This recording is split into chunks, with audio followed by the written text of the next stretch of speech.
County Yorkshire की नुमाइंदगी करते हैं और इस साल उन्होंने एक T20 इंटरनेशनल मैच भी वेस्ट इंडीज के दौरे पर खेला। क्या बैटिंग की आज हैरी ब्रुक ने, उन्होंने सेंचुरी स्कोर की और ये HBL PSL की तारीख में किसी भी बैट्समैन की जानिब से स्कोर की जाने वाली 13वीं सेंचुरी थी। इस साल HBL PSL में 3 सेंचुरियां स्कोर हुई हैं। फखर जमान, जेसन रॉय और अब हैरी ब्रुक ने सेंचुरियां स्कोर की हैं। तो हैरी ब्रुक जो इंग्लैंड की अंडर 19 बड़ा जबरदस्त कैरेक्टर शो किया है तो और दूसरा उन्होंने उसकी क्वालिटी इनिंग्स खेली है, तो क्लास शो की है, जो रिलीज शॉट खेली है वो देखने के लायक थी। और उस टाइम पे प्रेशर टाइम पे कोई भी बैट्समैन हो तो वो थोड़ा सा प्रेशर में आपने या तो वो रुकना शुरू हो जाता है, लेकिन उन्होंने शॉट्स खेली और बड़ी खूबसूरत शॉट्स खेली जो कि देखने के कारण क्रिकेटिंग शॉट्स के। और टीम का मोराल जब अच्छा हो, अच्छी टीम में एक अच्छा यंगस्टर खेल रहा तो उसी तरह परफॉर्म करता है। मेरे ख्याल से इंग्लैंड क्रिकेट बोर्ड के लिए बड़ी अच्छी न्यूज है विल स्मिथ और हैरी ब्रुक्स के इस हवाले से कि देखिए वो उनका कप्तान इस चीज को सेलिब्रेट कर रहे हैं कि हमारे इससे हमारी लीग की क्वालिटी का भी पता चलता है कि कितना ऑन करते हैं इंग्लिश गाइस। और जी तो ये बात बड़ी जबरदस्त इनिंग। ठीक है, अभी 115 रन 7 विकेटों के नुकसान पर जो इस्लामाबाद यूनाइटेड का स्कोर, दानिश अजीज जो है वो 15 रन पर बैटिंग कर रहे हैं और उनके साथ है डी लांगे और उन्हें आखिरी लम्हे पर आज शामिल किया गया। हसन अली की जगह हसन अली के साथ फिर कोई प्रॉब्लम हो गई थी जिसकी वजह से साउथ अफ्रीकन डी लांगे शामिल हुए। जैसे हमने तारुफ कराया आपसे कि अंपायर बड़ा वाइटल रोल प्ले करते हैं और अगर अंपायर की उंगली फजा में बुलंद हो जाए तो बहुत कुछ तब्दील हो जाता है। हम पहले आपको एक पैकेज दिखाते हैं अंपायर्स के साथ जो फनी मोमेंट थे और फिर उसके बाद जो अंपायर हमारे पास आए जो नाइंसाफी का, जुल्म का शिकार हैं, शायद इनकी आई साइट कमज़ोर है या फिर ये इतने फिजिकली फिट नहीं है, भाग नहीं सकते, इनसे पूछेंगे आखिर इनके साथ मामला क्या है। लेकिन इससे पहले आपको एक पैकेज दिखाते हैं अंपायरिंग। जी, पैकेज आपने देखा और ख़ास तौर पर बिली बाउडन जिनका ताल्लुक न्यूजीलैंड से, आप देखें कि वो छक्के के लिए जिस तरीके से ये उंगली उठाते थे उससे लगता था कि मछली जो है वो कांटे में फंस गई है, या आउट देते हुए वो जिस तरह से उंगली उठाते थे उससे लगता था कि जो मछली है कांटे में फंस गई है। हमारे साथ अंपायर इनसे पूछ लेते हैं क्योंकि अभी लाहौर कलंदर्स जो है वो बैटिंग कर रही है लाहौर कलंदर्स के खिलाफ इस्लामाबाद। उनको ना लकवा है उनको। अच्छा, आप तो बिल्कुल सही बोल रहे हैं। हाँ, लकवा है। आपको तो कुछ नहीं है खुदा ना। नहीं, मेरी सिर्फ देखे ना, मेरी सिर्फ जो है ना कानों की वो जो है ना कानों की बिनाई खराब है मेरी। कानों की? हाँ जी। अच्छा, बड़ी दिलचस्प बात बताऊं, आप आ गए तो हम अपने व्यूअर्स की मालूमात में इजाफा कर दें। पाकिस्तान के former test batsman Sadiq Mohammad, great Hanif बिरादरान से ताल्लुक, इन्होंने इंटरनेशनल मैच में हारून रशीद के साथ अंपायरिंग की, लेकिन बाद में पता चला कि सादिक भाई की जो कुव्वत समात इतनी अच्छी नहीं थी जिसकी वजह से वो अंपायरिंग को अपना करियर नहीं बना सके और आपके साथ भी लगता है यही हुआ है। अरे भाई, मेरे सामने तो जो बॉलर होता है ना वो चिल्ला के हमारे कान पे तो जो ही नहीं रेंग। तो आपको बनाया किसने अंपायर? मुझे किसने लगाया भाई? आप ही लोगों ने लगाया। और किसने लगाया? हमने तो नहीं लगाया। आपको पता है अंपायर मैनेजर की अगर आप खातिर तवाज़ो करें, उसको खाना खिलाएं, उसको लेके गाड़ी में घूमे तो फौरन आप आगे। भाई मेरा तो अच्छा खासा देखो आंकड़े का कारोबार चल रहा था मेरा इतना जबरदस्त आंकड़े का और प्राइस बॉन्ड का कारोबार चल रहा था मेरा। बिलावल मार्केट के बाहर बैठते थे। हाँ, मेरा बड़ा जबरदस्त काम चल रहा था। छोटा सा खोखा था आपका? खोखा नहीं, बेहतरीन दफ्तर है अपना भाई। वहीं पे हम साइड पे जो है ना किताबों में हम जो है ना ये मैचो वेचो की जो है ना अपना काम भी करते थे छोटा मोटा। अच्छा, समझ रहे हो मेरी बात? एंटी करप्शन वालों को नहीं पता चला? भाई क्या, अरे जरूरत ही नहीं है भाई, उनको हम कानो कान खबर ही नहीं होने देते थे। साइड पे हमारा एक काम चल रहा होता था, आप लोगों ने बोला। एक तो आपका कान काम नहीं करता था, दूसरे आप उनको कानो कान खबर भी नहीं, देखो कान मेरा काम नहीं करता ये तो देखो ये हो गया ना, लेकिन आंखें थोड़ी सी कमजोर है बस। अच्छा, एक हमारी जो है ना दूर की नजर जो है ना वो थोड़ी सी कमजोर है, -2 -3 होगा। तो लोग आपको सड़क क्रॉस कराते थे क्या? बिल्कुल ऐसा हुआ है, बिल्कुल ऐसा हुआ है। मुझे गाड़ी नजर नहीं आती थी, ये बेवकूफ मुझे बोलते थे भाई बॉल देखो बैट से लगी है कि नहीं लगी। भाई ये मेरा काम है देखना। भाई तू बता ईमानदारी के साथ भाई कि बैट लगी है कि नहीं लगे बॉल से। आप सभी साहब को जानते हैं? हाँ भाई, इनको कौन नहीं जानता, इनको कौन नहीं। ये मेरे सामने एक दिन खड़े हो गए, आउट है भाई, उंगली नहीं करना होगा, उंगली नहीं दिखाओ मुझे। तो आगे से मुझे कहते हैं आउट दे दिया अंपायर ने, आउट दे दिया। भाई मैंने आउट दिया ही नहीं है, बोल के थक गया मैं, तो भाई आउट नहीं दिया। आपको पता है जब एक दफा इंग्लैंड की ए टीम पाकिस्तान आई थी तो पाकिस्तानी एक अंपायर थे इदरीस बेग मरहूम, तो वो उन्होंने कोई गलत डिसीजन दे दिया उस इंग्लिश टीम के खिलाफ उस जमाने की बात है, ये मैं 50s की बात कर रहा हूँ, आपकी मालूमात पे इजाफा कर रहा हूँ। उस वक्त तो आप पैदा भी नहीं हुए थे। हाँ। और मैंने भी पढ़ा है, मैं भी नहीं पैदा हुआ था। लेकिन उस वक्त क्या हुआ कि अंपायर इदरीस बेग, पेशावर में मैच था, साइड मैच, जिसमें उन्होंने आउट नहीं दिया, तो रात को इंग्लिश क्रिकेटर गए और उन्हें डुबोया पानी में, बाल्टी में उनका सर डुबोया, इंतकाम लिया। आपके साथ तो ऐसा नहीं हुआ कभी? अरे भाई नहीं भाई, हम तो ऐसे कोई डिसीजन ही नहीं देते ना भाई। हम तो जो प्लेयरों की मर्जी से हम चल रहे होते हैं। भाई मैं जो पूछ लेता हूँ आउट देना है नहीं देना, बता दो भाई, आपस में तय कर लो। कुछ उंगली दिखा दी थी ना, इसलिए हाँ भाई मैं तो भाई मैंने कहा भाई समी भाई ऐसा नहीं करो यार। तो आगे से उन्होंने बोला आउट है, आउट दे दिया, अंपायर ने दे दिया, आउट दे दिया। भाई आउट बंदा, मतलब हमारी मजबूरी भी तो समझो ना इकबाल भाई, हम जो ना अंगड़ाई भी नहीं ले सकते। बस सही, अभी आप ले ली ऐसे बोला भाई, अभी आप कायदे से बैठे, वरना लोग नोट देखना शुरू कर देंगे आप पर। अंगड़ाई मत लीजिएगा। इस वक्त हम एक ब्रेक ले रहे हैं और चूंकि मर्चांट डी लांगे आउट हुए हैं और 8वीं विकेट गिर चुकी है इस्लामाबाद यूनाइटेड की, 123 रन 8 विकेटों के नुकसान पर। ब्रेक के बाद जब हम वापस आएंगे तो दोबारा आपकी खिदमत में हाजिर होंगे। कहीं जाएगा नहीं, हमारा इंतजार कीजिएगा।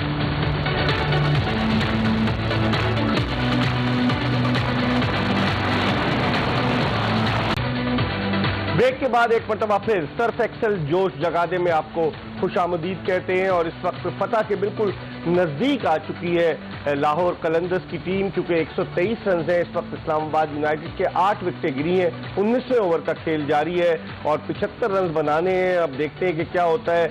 दानिश अजीज क्रीज पर मौजूद हैं। ये वही दानिश अजीज हैं जिन्हें गुज़िश्ता बरस दौरा कराया गया, साउथ अफ्रीका जिम्बाब्वे गए, फेल हुए और उनको टीम से बाहर कर दिया गया। वरना बाज खिलाड़ी जो होते हैं, समी से पूछूंगा कि वो फेल होते हैं, उनको मौके मिलते रहते हैं। और अंपायर हमारे साथ मौजूद हैं, अंपायर से भी हम पूछेंगे, क्योंकि एक दफ़ा भारत में सीरीज के दौरान पाकिस्तान की सीरीज हो रही थी, एक अंपायर थे स्वरूप किशन जो बहुत हेल्दी थे, और जब मक्खियों ने, शहद की मक्खियों ने हमला कर दिया तो बड़ी मुश्किल हुई कि वो ज़मीन पर लेट गए, वरना मक्खियाँ अंपायर को काट लेती। वो इनसे पूछेंगे। लेकिन समी, दानिश अजीज, इनको मौका तो दिया गया और फिर उसके बाद वो बिल्कुल ही गायब हो गए।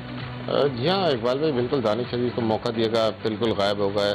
और इस तरह के और भी काफ़ी क्रिकेटर हैं जिनको 1-2 मैच दिए गए और फिर साइडलाइन कर दिया गया।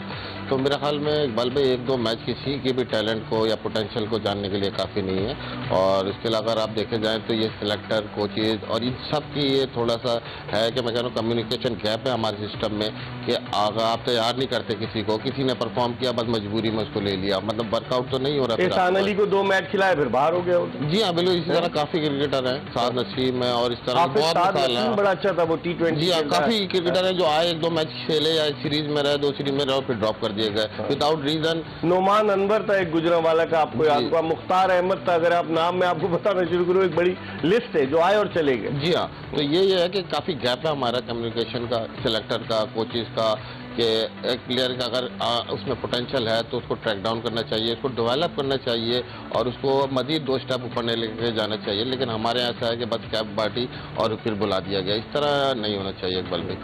अच्छा, अब्दुल माजिद अवान अभी भी 70 रन सरकार है। इस्लामाबाद ये मैच हारती है तो उसका रन रेट भी डाउन होगा और नेट रन रेट पर फैसला होगा। अगर फर्ज कीजिए इस्लामाबाद और कोयटा के पॉइंट्स बराबर हो जाते हैं तो फिर उस सूरत में नेट रन रेट काउंट होगा। क्या देखते हैं आप आज इस्लामाबाद यूनाइटेड में? कहाँ आज तो तजर्बात किए उन्होंने, ओपन में आगे उन्होंने वसीम जूनियर को भेज दिया, बड़े तजर्बात किए, आप समझते हैं। और जाहिद महमूद जो लेग स्पिनर था उसको खिलाया नहीं, उसको 3 दिन का क्वारंटीन भी खत्म हो गया। लेग स्पिनर, वही समी कह रहा है कि प्लेयर को, जाहिद महमूद भी 1 मैच खेला T20, 3 आउट किए, उसके बाद गायब। तो आप देखते हैं कि प्रेशर अब इस्लामाबाद यूनाइटेड पर होगा क्योंकि उनका रन रेट बहुत नीचे चला जाएगा। सर सबसे बड़ा मसला तो ये है कि जब से इंजरीज हुई हैं, एलेक्स हेल्स गए, आपके पॉल स्टर्लिंग स्टार्ट में चले गए, कॉलिन मनरो नहीं है, कॉलिन मनरो की रिस्ट टूटी हुई है, ये सारे प्लेयर जो थे इन्होंने अपनी एक कोर बहुत अच्छी बनाई थी, लेकिन जितने ज्यादा इनके पास से एग्जिडस हुए हैं ना, उसके बाद से प्रॉब्लम यही आई है कि अब ये वापस सेटल नहीं हो पा रहे। आज आसिफ जो है वो दोबारा से कप्तानी कर रहे हैं, मुझे नहीं लगता कि वो उस लेवल की कप्तानी कर पा रहे हैं जो शादाब कर रहे थे। शादाब ऑब्वियसली खुद आके परफॉर्म भी कर रहे थे, बैटिंग हो, बॉलिंग हो, फील्डिंग हो। आसिफ बैट्समैन है, खाली बैटिंग में भी आगे परफॉर्म नहीं करते। इस्लामाबाद का मोराल बिल्कुल ही मुझे लग रहा है कि अब डाउन है। यासिर, इस्लामाबाद का मोराल अब डाउन हो जाएगा और एक एक मैच अब हर टीम को खेलना है। कल कराची किंग्स का मुकाबला होगा कोयटा ग्लैडिएटर्स से और फिर उसके अलावा जो दूसरा मैच होगा वो मुल्तान और इस्लामाबाद यूनाइटेड का होगा। तो आप देखते हैं कि अब बड़ी दिलचस्प सूरत हाल पैदा हो जाएगी आज के मैच के बाद। क्वेटा वाले तो कल लगता है दूसरा मैच, अपना पहला मैच खेल कर और अगर जीतते तो फिर दूसरा मैच जो है वो देखेंगे, और अगर पहला मैच क्वेटा हार जाता है तो फिर उसके बाद तो वो घर की तैयारी करेंगे रवानगी। जी हाँ, बिल्कुल। क्वेटा के लिए तो पहला मैच जीतना बहुत जरूरी है और मेरे ख्याल से वो पूरा अपना एफर्ट लगाएंगे और उनको एक मेरे ख्याल से उनका मोराल भी हाई होगा। आज इस्लामाबाद की हार उनके अंदर जो होप और उम्मीद जो जाती है, मेरे ख्याल से उसका उनको कल अपनी ग्राउंड में परफॉर्मेंस देनी चाहिए, मुजाहिरा करना चाहिए। और दूसरा मुल्तान सुल्तान के साथ जो मैच है इस्लामाबाद का, वो बड़ी सबसे जो तगड़ी टीम है उनके साथ मैच है, तो इनका मोराल डाउन होगा। मेरे ख्याल से यहाँ पे हम कह सकते हैं कि क्वेटा ग्लैडिएटर के पास अब भी चांस है, they are in the game. अगर वो कल का मैच अच्छे मार्जिन से जीतते तो मेरे ख्याल से उनके पास बहुत अच्छा चांस। ठीक है जी। अंपायर साहब, अगर आपको अंपायरिंग कराई जाए पीएसएल में तो क्या करेंगे आप? मैं तो कर रहा था, ये तो इस बार इन्होंने नहीं रखा हमें। क्यों? आपने भी अंपायर वाला कोट पहना हो बड़ा जबरदस्त, लेकिन ये मैच रेफरी वाला है। मैंने अंपायर वाला पहना है, आपने डॉक्टर वाला पहना हुआ है। नहीं तो मैं तो डॉक्टर भी हूँ ना। अच्छा, अरे भाई आंखों के डॉक्टर है? नहीं, मैं डॉक्टर भी हूँ, मैं हर किस्म का इलाज कर लेता हूँ मैं। अच्छा जी, मैं डॉक्टर भी हूँ और साथ साथ में अंपायर भी हूँ। तो असल में तो मैं जो है ना नर्स था। ये लोग कहीं आ गए थे इलाज कराने, उन्होंने देखा यार ये तो अंपायर की तरह ले रहे हैं, हैट बनाया, बोले यार आप तो बने अंपायर हो, चलो मेरे साथ। मेल नर्स थे? हाँ। अच्छा। हाँ, उससे पहले मैं मेल नर्स भी नहीं था।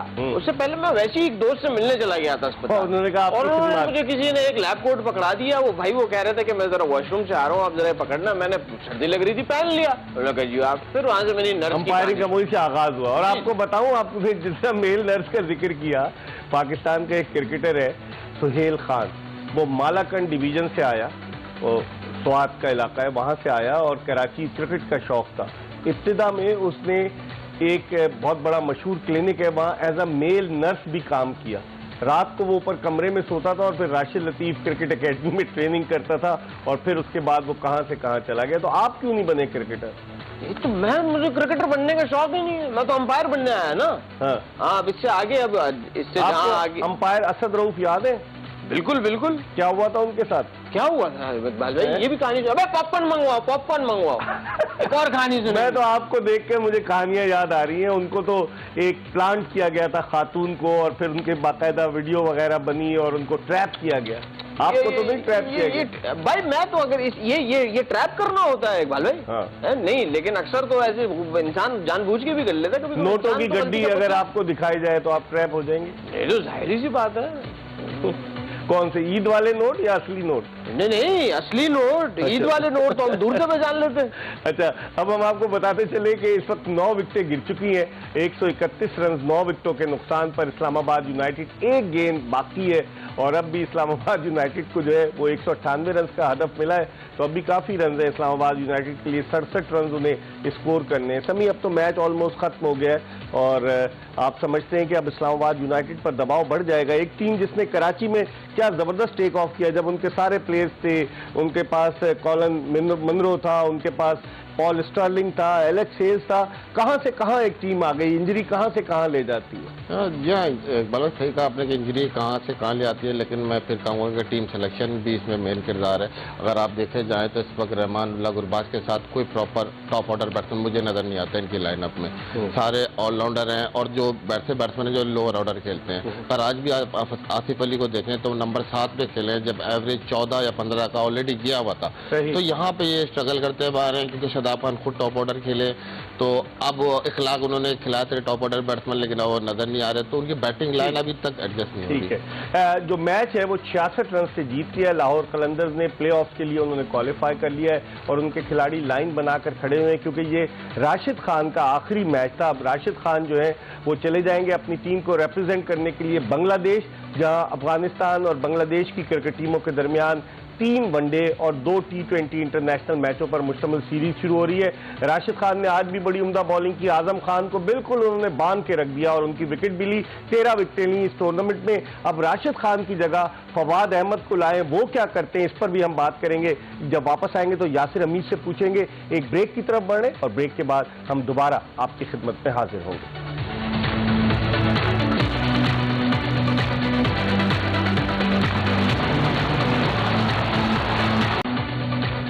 HBL PSL क्रिकेट का मेला जारी और आज 3 टीमों का फैसला हो चुका है। हम सर्फ एक्सेल जोश जगादे में आपको एक मरतबा फिर खुश आमदीद कहते हैं। आज 3 टीमें फाइनल हो चुकी हैं, जिनमें मुल्तान सुल्तान, उसके अलावा लाहौर कलंदर्स और पेशावर ज़ल्मी। अब एक टीम का फैसला होना है, सबकी नजरें हैं कि कौन सी टीम होती, क्योंकि कल जो है इस्लामाबाद यूनाइटेड का भी मैच है और उससे पहले कोयटा ग्लैडिएटर्स का कराची से मैच है। कोयटा ग्लैडिएटर्स अगर कराची किंग्स के खिलाफ बड़े मार्जिन से जीतती है, मरे हुए को मारती है, क्योंकि कराची किंग्स की कारकर्दगी इतनी अच्छी नहीं रही है। दूसरी तरफ जो मैच है मुल्तान सुल्तान और इस्लामाबाद यूनाइटेड के दरमियान, अगर इस्लामाबाद यूनाइटेड जो है वो बड़े मार्जिन से जीतती है तो उस सूरत में माजिद आपसे ही शुरू करता हूँ, क्या होगी उस सूरत में? सर आज 66 रन से हारे हैं और 0.5 से 0.1 पे आ गया है, तो कम से कम भी इस्लामाबाद को जो है कल भी 50-60 रन के डिफरेंस से हारना पड़ेगा। हारना? हाँ। जीत गए तो मैच खत्म हो जाएगा, लेकिन बाद में मैच तो जाएगी बात। कोयटा को कम से कम भी 60-70 रन से जीतना पड़ेगा, तब जाके ये -0.4 पे दोनों मिल जाएंगे और वहां फिर वो पॉइंट्स के डिफरेंस से कोई एक टीम आगे जाएगी। कोयटा को बहुत मुश्किल होगी। समी, आप कैसे देखते हैं, क्या सूरत हाल नजर आती है आपको? या बिल्कुल सूरत हाल ये है कि कोयटा के लिए काफ़ी मुश्किलात हैं, क्योंकि उन्हें जीतना भी है और बड़े मार्जिन से जीतना है और उसके बाद फिर इन्हिसार करना है। इस्लामाबाद के वो हारे और बड़े मार्जिन से हारे, तो कोयटा के लिए काफ़ी मुश्किलात हैं। और इस्लामाबाद के लिए सबसे बड़ा एडवांटेज ये है कि उनका मैच है बाद में, तो उन्हें जीत का भी प्रेशर नहीं है, अगर उन्हें तो टारगेट को भी अचीव कर सकते हैं। देखिए, अगर पॉइंट टेबल देखें ना आप, तो इसमें नंबर 2 और 3 आपस में खेलेंगे ना माजिद, तो इसका मतलब है कि लाहौर कलंदर्स पेशावर ज़ल्मी के खिलाफ खेलेगा और मुल्तान सुल्तान को मैच लाहौर और मुल्तान सुल्तान को एडवांटेज है कि मुल्तान सुल्तान अगर हार भी जाती है तो उसको एक और मैच मिलेगा। अब इस्लामाबाद यूनाइटेड और कोयटा ग्लैडिएटर्स के दरमियान मुकाबला है। यासिर हमीद, आप क्या कहते हैं अपने तजुर्बे की रोशनी में? जी, कोयटा के लिए थोड़ा सा मुश्किल तो होगा, क्योंकि इन्हें बड़ा आउट ऑफ द वे की हीरोइक इनिंग खेलनी पड़ेगी किसी को, क्योंकि ऑलरेडी इन्होंने परफॉर्मेंस इतनी अच्छी नहीं दी लास्ट मैच में। इनकी बॉलिंग बड़ी वीक है, बड़े काफी वीक मिनट है, जिसमें सुहेल तनवीर मेरे ख्याल से उनका अब इतनी अच्छी फॉर्म नहीं चल रही। बॉलर जो है एक्सपेंसिव है, बैटिंग नो डाउट उनके पास है, जेसन रॉय है, विल स्मिथ है, जब ये लोग चल गए तो उनको भी ऐसा ही कुछ करना पड़ेगा। कोई पहली बैटिंग करके कोई 250 के करीब रन करें और दूसरी टीम को 200 के अंदर पकड़े, तो फिर इनका चार्ज मेरे पास राइट है। ठीक है, ऐसा इनको प्लान करना पड़ेगा। ठीक है, कल 243 रन किए समी, कोयटा के खिलाफ हुए कल 243 रन, और आज जेम्स फॉकनर जिस कंट्रोवर्सी के बाद वो चले गए हैं और उन पर बड़ा क्रिटिसिज्म हो रहा है, उन्होंने होटल का जो फानूस था वो तोड़ दिया और उसके अलावा उनका पाकिस्तान क्रिकेट बोर्ड ने तो उनको बैन कर दिया है कि अब आइंदा HBL PSL की किसी भी टीम में उनको ड्राफ्टिंग में शामिल नहीं किया जाएगा। आप समझते हैं इस तरह की जो, मतलब आप भी लीग भी खेले हैं, आप बांग्लादेश प्रीमियर लीग भी खेले ना समी जाकर, तो और श्रीलंका वाली भी खेले थे आप? श्रीलंका वाली नहीं खेला, मैं T10 क्रिकेट खेला हूँ, CPL खेला हूँ, CPL वो कैरेबियन प्रीमियर लीग। तो आप बताएं कि अगर कोई खिलाड़ी इस तरह ड्यूरिंग द टूर्नामेंट और इस तरह के इल्जामात लगा के चला जाए, इससे लीग की साख को खराब नहीं करने की कोशिश की है? जी हाँ, बिल्कुल लीग की साख खराब करने की कोशिश की गई है और मेरे ख्याल में PSL के बारे में मैं पहली दफा मैसेज सुन रहा हूँ कि पेमेंट को लेकर कोई इशू है। आप मुझे बताएं, आप ज्यादा जानते हैं ना, 70% पेमेंट पहले हो जाती है। जी हाँ, बिल्कुल, टूर्नामेंट शुरू होने से पहले ही जैसे सब प्लेयर अवेलेबल हो जाते हैं तो फौरन 70% हो जाती है। फिर कॉन्ट्रैक्ट के मुताबिक कि जब आप टूर्नामेंट खत्म हो जाता है तो विद इन 30-40 डेज, 40 डेज है। जी हाँ, विद इन 40 डेज आपको 25% हो जाती है। और अगर कोई छोड़ के चला जाए बीच में, चले नेशनल ड्यूटी तो अपनी जगह है, अगर कोई छोड़ के चला जाए तो पैसे कटते हैं उसके? जी हाँ, बिल्कुल करते हैं, अगर करते हैं बिल्कुल जी, क्योंकि जितने मैचेज होते हैं वो डिवाइडेड बाय आपके कॉन्ट्रैक्ट हो जाते हैं, तो इस तरह आपका सम डिडक्ट हो जाता है। और अगर ये कि वो बाद में फ्रेंचाइज की और प्लेयर की म्यूचुअल अंडरस्टैंडिंग है कि किस ताल्लुकात किस तरह के हैं, तो हो सकता है कि वो अगर 1-2 मैच नहीं खेल रहा तो फ्रेंचाइज नहीं काटे, लेकिन जिस तरह के आज हालात में तो आई एम श्योर कि PCB और फ्रेंचाइज को ये कटौती करनी पड़ेगी। आपने कभी किसी लीग में अंपायरिंग की है? हाँ, मेरे खुद के पैसे रुके हुए भाई, इन लोगों ने 565 रुपए मेरे ऊपर बनते हैं। इन्होंने बोला खाना खुद खा के आ जाओ। ट्रेन का किराया तो नहीं था? नहीं, खाना खाया हमने 10 दिन भाई। 565 में 10 दिन? हाँ जी। क्या खाते थे, कहीं लंगर पे चले जाते थे? बाहर नान छोले खाते थे हम। अच्छा, हाँ, मैं समझा कहीं वो जो घर बने हुए लंगर वहाँ चले। नहीं, नान छोले खाते थे। तो नहीं जाते? आप एक बात बताएं। नहीं, या हमारी किस्मत खराब है, ये तो मैं मानता हूँ। देखो दुनिया भर में हम जहाँ गए ना, हमें जलालत मिली है, ये तो बात तय है ना। नहीं, आप गए दुनिया में? हाँ, कहाँ? मतलब आपने, मेरे बात है कि आपने इस शो में भी बुला के जो है ना, हमारी किस्मत में ये माजिद अमान रखा है। यहाँ पे तो माहम बैठती थी भाई। अच्छा, तो बस अब चेंज हो गया ना आज। नहीं तो भाई अब ये क्यों, मतलब माहम की रिप्लेसमेंट ये इसका मतलब शौक से, आप बड़े शौक से हमारा शो देखते थे जब? बिल्कुल, आपका शो तो भाई सब शौक से देखते हैं। अच्छा, हाँ, तो फिर ये बताएं ना कि आपका कैरियर किसने तबाह किया अंपायरिंग का? मेरा कैरियर जो है ना, जो तबाह किया है हाँ। ना, वो जो भी ये नए चेयरमैन आते हैं भाई, इन लोगों ने तबाह किया है। क्यों? भाई कोई चेयरमैन मुझे बुला लेता है मिसाल के तौर पर, और बोलेगा भाई तू आ जा, है तू अंपायरिंग कर, तू लग जा बस काम पे। भाई मैं क्या करना, आपसे फिर तुम हुए, फिर तू का उनवा हो गए। वो उनके साथ मेरी अंडरस्टैंडिंग होती है ना भाई। अच्छा। वो मुझे खड़ा कर देता, बोले भाई टेस्ट मैच तेरा है, तू खेलता रहे बस, है मजे कर। हमें टेस्ट मैच में देखेंगे तो थोड़ा सा सोने को मिल जाता है बस, ये सिर्फ बात। क्या मैदान में सो जाते हैं? नहीं भाई, ऊँग आया थी, बंदा इंसान सो जाता है, उसमें से किसी ने पूछना नहीं। और अगर गेंद जोर से हिट हो, आपको लग जाए तो आप बिल्कुल ठीक हो जाएंगे, फिर सर पे ना भाई, तो फिर हमें तो वो तो बेड रेस्ट मिलता है ना, मैच की फीस भी पूरी मिल जाती है। तरीका ऐसा अंपायर कहीं देखा है आपने? नहीं, मैंने बिल्कुल ऐसा नहीं देखा। और ये जैसे ये बता रहे हैं कि देख ले, अभी देख ले भाई, जैसे ये बता रहे हैं लंडे में देखा था क्या कोर्ट लेने गए हुए थे? कैसी बातें कर रहे हैं? नहीं, आप ये करने क्या गया था लंडे मार्केट? हाँ, इसकी अपनी कोई दुकान थी? अंपायर ढूंढने गया था। आप ये कहना चाह रहे हैं इसकी अपनी दुकान थी? नहीं, इकबाल भाई ये लेने जाते हैं वहाँ पे। अच्छा। हाँ, और इसके अपने माशाल्लाह से 10-12 ठेले हैं वहाँ पे। अच्छा। हाँ, बेहतरीन ठेले नहीं, दुकान है। बस उसको ये दुकानें बोलता है। अभी थोड़ी देर बाद बोलेगा कि मेरे वहाँ पे एक पूरा जो है ना सुपर मार्केट है मेरी, जिसको ये बोलता है 5-6 पथारे लगाए हुए, आराम से बाहर निकल रहा है, इंक्रोचमेंट कर रहा है कराची में, है? अच्छा, उसके बाद ये बोलेगा कि भाई थोड़ी दिनों बाद बोलेगा मेरी वहाँ पे मार्केट है पूरी। पथारों से मुतालिक मैं आपको बताता चलूं, कहानी कौन आई है? अब मैं नहीं सुना रहा है, आपने नाराज कर दिया। मैंने नहीं, कहानी सुनेंगे। देखिए, डैनी मॉरिसन जो न्यूजीलैंड का साबिक टेस्ट फास्ट बॉलर है, वो कमेंट्री करने के लिए आता है, तो एक डिजाइनर है, वो उनको कोट ला के देते, वो कोट पहनते हैं। तो उस दिन मुझे डैनी मिल गए, मैंने उनको कहा किसी दिन आप मेरे साथ चलें हबीब बैंक प्लाजा के पीछे, जहां आप जिक्र कर रहे थे उनके ठेलों का, और मैंने कहा वहां से आपको कोट ये लेके देता है और उसको प्रेस करके और बेहतरीन तरीके से ले आता है और आपको बेवकूफ़ बनाता है कि ये जो है वो आपके लिए डिजाइन किया है। तो आप डिजाइन वाले कोट पहनते हैं? बेहतरीन, जैसे आपने पहना हुआ है। अच्छा, अब आप मुझे छोड़े अपनी नहीं, अब आप भी बताएं ना, ये आपने कहाँ से लिया भाई? अच्छा, यासिर भाई से पूछ लें आप, यासिर भाई से। नहीं, यासिर भाई ने तो कोट, हाँ यासिर भाई वेस्ट कोट पहन के बैठे हुए। यासिर भाई कहाँ से पहना ये वेस्ट कोट, कहाँ से आया?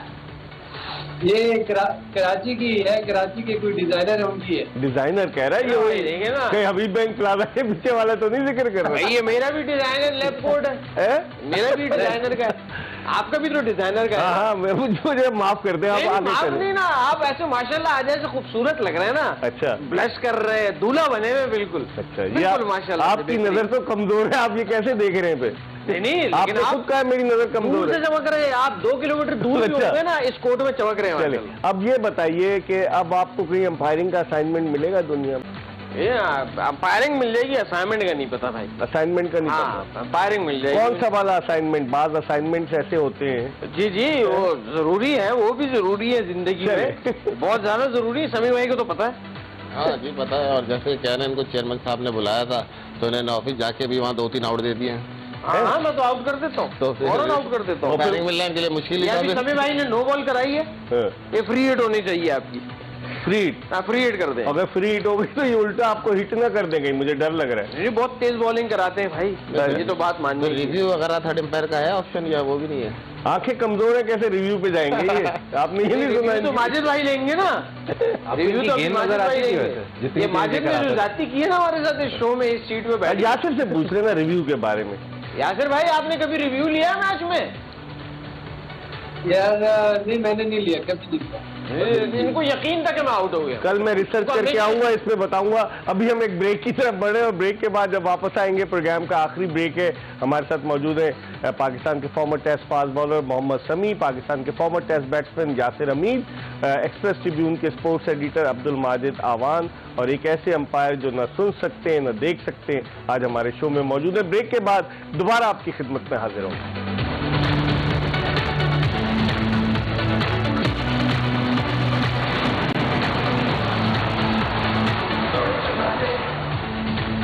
सर्फ एक्सेल जोश जगा दे और अब वाकई में एचबीएल पीएसएल में लोगों का जोश जाग चुका है, क्योंकि 3 टीमें ऑलरेडी प्लेऑफ के लिए क्वालिफाई कर गई हैं और कल जोश अपने नुक्ते उरूज पर नजर आएगा जब सबकी नजरें कोयटा और इस्लामाबाद की टीमों पर मरकूज होंगी। जो नतीजा होता है कोयटा और कराची का और इस्लामाबाद और मुल्तान का, उस नतीजे पर डिपेंड करेगा कि कौन सी चौथी टीम जो है वो एचबीएल पीएसएल के प्लेऑफ के लिए क्वालिफाई करेगी। हमारे साथ मौजूद है पाकिस्तान के former test fast bowler Mohammad Sami, Express Tribune के स्पोर्ट्स एडिटर अब्दुल माजिद आवान, और हमारे साथ वीडियो लिंक पर मौजूद है इस्लामाबाद से पाकिस्तान के former test batsman Yasir Hamid और एक अंपायर भूले भटके अंपायर, वो भी हमारे साथ मौजूद है। यासिर, आप क्या सजेस्ट करेंगे कल के मैच के हवाले से कि कोयटा अगर टॉस जीतता है तो पहले बैटिंग करे, क्योंकि पहले बैटिंग करने में ही run rate, net run rate जो है वो ज्यादा बेहतर जाएगा, बाद में बैटिंग में फिर एक मार्जिन होगा कि इतने ओवर्स में हमें ये टारगेट अचीव करना है। क्या कहेंगे आप?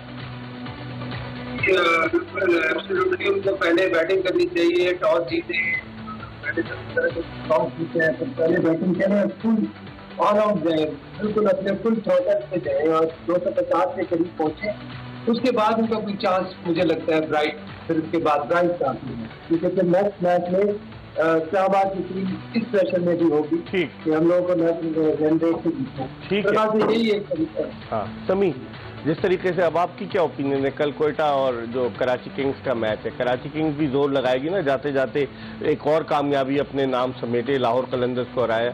आप समझते हैं पहले बैटिंग करने वाली टीम को एडवांटेज होगा कल या बाद में बैटिंग करने वाले, क्योंकि ये मैच 2:30 बजे दोपहर शुरू होगा? जी हाँ, एक बार मैं सही कह रहे हैं, 2:30 बजे जैसा गेम चले जाता है वो मोस्टली हाई स्कोरिंग गेम होते हैं, लेकिन अगर मैं कोयटा की टीम देखूं तो मुझे लगता है कोयटा को चेस करना चाहिए।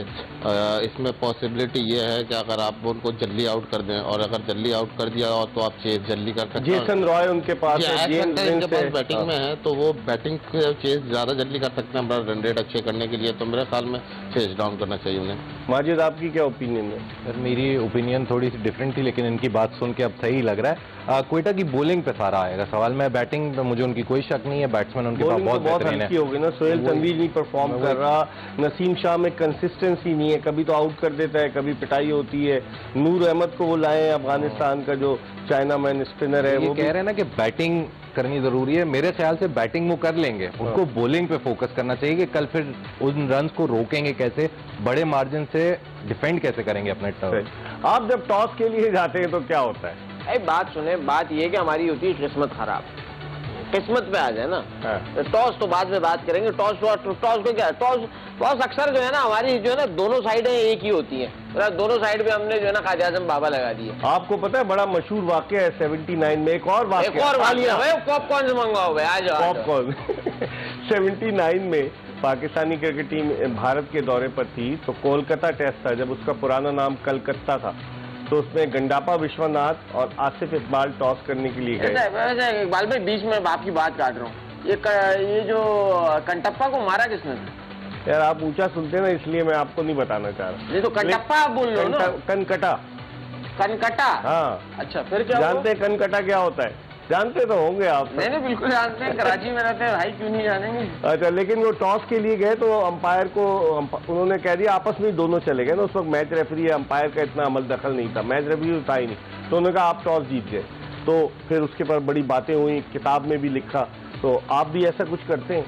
नहीं भाई, बात ये है कि यहाँ पे जो है ना हमारे टासे वासे होती है ना सारी, मैं तो अपनी मर्जी से करता हूँ भाई। ठीक है, मैं अपनी मर्जी से करता हूँ, मैं दूसरे पार्टी पकड़ लेता हूँ, बोल दो भाई किसको जितवाना है, मैं फिर अपनी मर्जी से करता हूँ। ठीक है, अब हम देखते हैं कि सोशल मीडिया पे आज क्या हुआ, मतलब तस्वीर हम आपको दिखा देते हैं। आज माजिद अवान हमारे साथ मौजूद है, जिस पर अंपायर एतराज। माजिद अवान क्यों मौजूद है इकबाल भाई? तो बस अभी आपको बताएंगे वजह। आप देखें कि ये शाहीन को ट्रॉफी पकड़ा है और यही रोज रोज का खेल खत्म करो।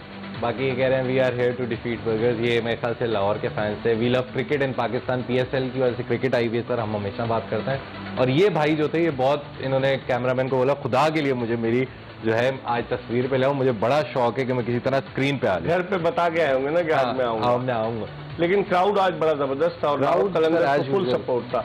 यासिर, चलते चलते आखिरी मिनट है, क्राउड की मौजूदगी, आप खुद भी दुनिया में क्रिकेट खेलें, क्राउड की मौजूदगी खिलाड़ियों का जो लेवल है उसको एनहांस करने में कितना मददगार साबित होती है? बिल्कुल बहुत मददगार साबित होता है। बड़े जो खिलाड़ी है बड़े एंथुसियास्टिक हो जाते हैं, बड़े पॉजिटिव हो जाते हैं, परफॉर्म करना चाहते हैं अपने क्राउड के सामने। किसी भी लड़के बाद में सारे अनफॉर्चुनेटली अपने क्राउड के सामने इतना खेले नहीं, और इनको तो मेरे ख्याल से इनके लिए बहुत अच्छा मौका अपने आप को एक्सप्रेस करे।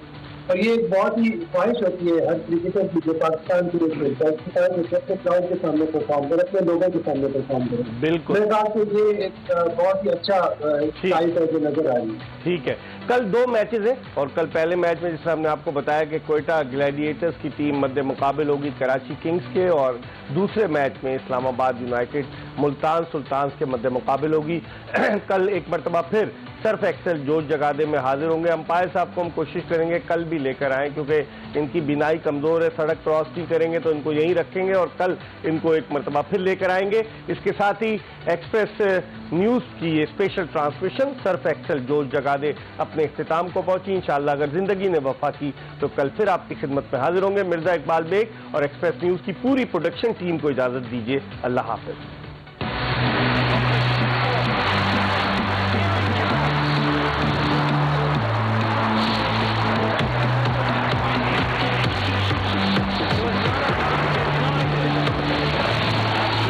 Brilliant performance.